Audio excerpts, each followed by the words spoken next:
Hi student, आज हम लोग फिर मिले हैं एक नई वीडियो में। और जो है कि आज हम लोग एक फिर बायोलॉजी की जो टॉपिक चल रही थी उसको लेके आगे बढ़ते हैं। और आज हम लोग ये देखेंगे कि जो परागण होता है ये क्या होता है, परागण कितनी प्रकार के होते हैं और परागण से क्या लाभ होता है, क्या हानियाँ होती हैं, इस पर हम चर्चा करेंगे। तो चलिए हम लोग बिना देर के अपने टॉपिक को देखते हैं। आइए, पहला टॉपिक मैंने बता रखा है कि परागण है। अच्छा देखिए, परागण होता क्या है, तो कह रहा है नर जनन अंग से पराग कण का, नर जनन अंग से पराग कण का मादा के वर्ती काग्र पर पहुंचने की घटना को हम परागण कहते हैं। और बिना परागण के निषेचन संभव नहीं है। अभी यहाँ पर हम फिगर में बताएंगे कि बिना परागण के निषेचन क्यों संभव नहीं है।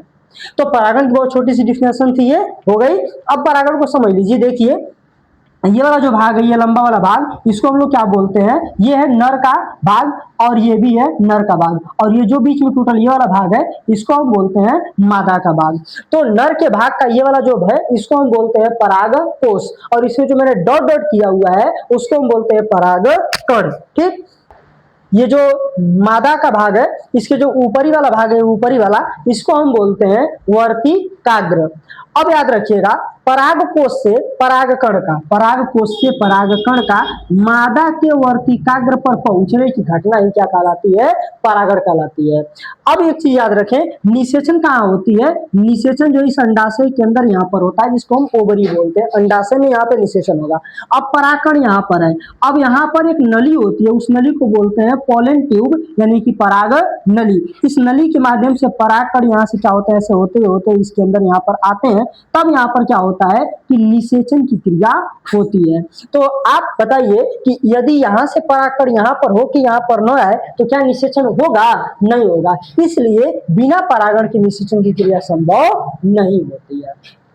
ठीक, चलें अगला है हमारा परागण के प्रकार। लिखा है परागण के प्रकार। देखिए, परागण के प्रकार की अगर हम बात करें तो परागण मुख्यतः दो प्रकार का होता है, एक को बोलते हैं स्वपरागण और एक को बोलते हैं परपरागण। स्वपरागण को हम लोग सेल्फ पॉलिनेशन, परपरागण को क्रॉस पॉलिनेशन कहा जाता है। अब हम बात करेंगे स्वपरागण क्या होता है। तो स्वपरागण में देखिए, जब एक ही पुष्प में नर और मादा दोनों अंग पाए जाए तो नर जननांग से परागकण का उसी पुष्प के मादा जननांग वर्तिकाग्र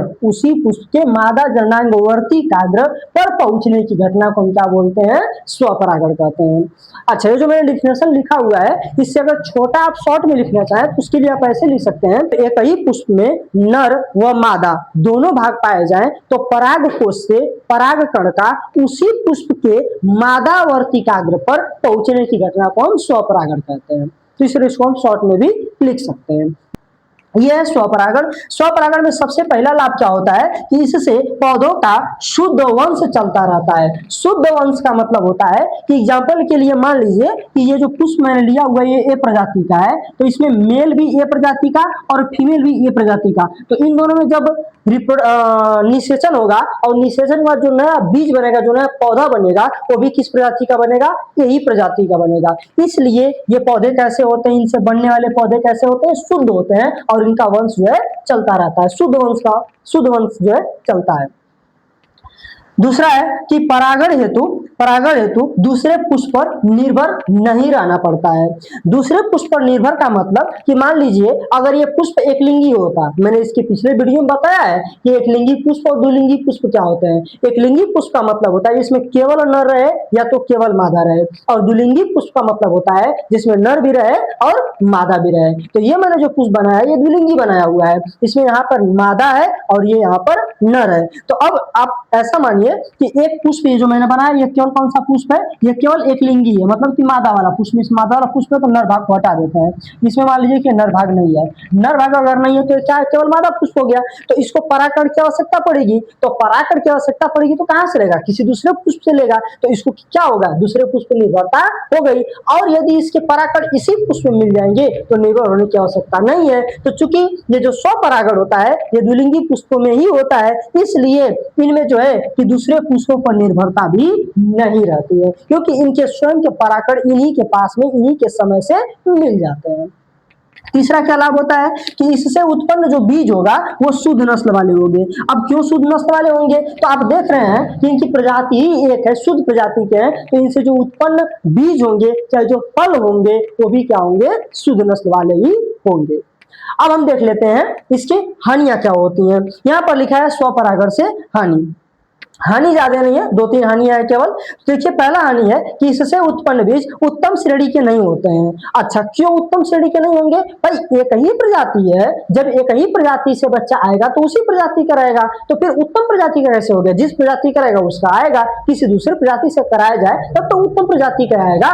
एक देसी कुत्ता है और उसका जो देसी कुत्ता है और उसका जो फर्टिलाइजेशन है, यानी कि जो ये निषेचन क्रिया है, ये किसी फॉरेनर या फिर किसी अन्य प्रजाति के डॉग से कराया जाता है, डॉग से कराया जाए, अगर निषेचन करा दिया जाए तो दोनों का लक्षण पाया जाएगा, तो एक अलग प्रजाति की जो है कि उसके बच्चे उत्पन्न हो जाते हैं, ठीक ना।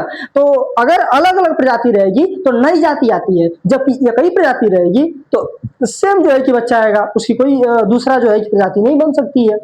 तो लिखा भी है कि नई जाति का विकास नहीं होता है, जब बीज उत्तम श्रेणी के नहीं है, उसी श्रेणी के हैं, तो फिर नई जाति का विकास कैसे होगा। नई जाति का विकास तभी हो सकता है जब एक अलग प्रजाति का हो और दूसरा अलग प्रजाति का हो। जैसे आपको एक एग्जाम्पल, ये बहुत अच्छा सा आप देखे होंगे, गांव में जब डॉक्टर लोग सीमन चढ़ाने आते हैं तो गाय तो आपकी देसी होती है, गाय तो देसी होती है, लेकिन उसको सीमन कौन सा चढ़ा देता है, जर्सी वाला सीमन चढ़ा देता है, तो जो बच्चा उसका पैदा होगा वो जर्सी वाला आ जाता है।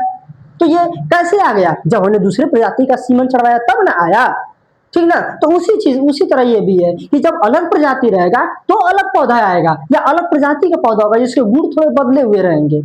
जैसे अब सीमन हमने जर्सी का चढ़वाया था, तो ऐसा नहीं है कि सीमन का जर्सी वाला चढ़वा दिया तो अलग प्रजाति का आ गया तो गाय नहीं बनेगा, कुछ और बन जाएगा, ऐसा नहीं है। वो बनेगा तो गाय ही, लेकिन उसके जो गुण होंगे वो बदले हुए रहेंगे। आपकी जो देसी गाय होगी 2 लीटर 2.5 लीटर दूध देगी, तो जर्सी गाय कितना देगी, सीधे 5 लीटर दूध देगी, है ना। तो ये बदलाव होता है, गाय ही बनेगी लेकिन उसकी प्रजाति बदल देने से उनके गुण में क्या होगा, बदलाव आ जाएगा, ठीक। इसलिए जब सेम प्रजाति के होते हैं तो अच्छी विकास, अच्छी उन्नत वाली किस्मों की उत्पत्ति नहीं होती है। हमको अगर कोई अच्छी उन्नत वाली किस्में चाहिए तो हमें क्या करना पड़ता है, अलग अलग प्रजाति के जीवों का क्रॉस कराना पड़ता है, मतलब उनका फर्टिलाइजेशन कराना पड़ता है, तब जाकर नई प्रजाति आती है।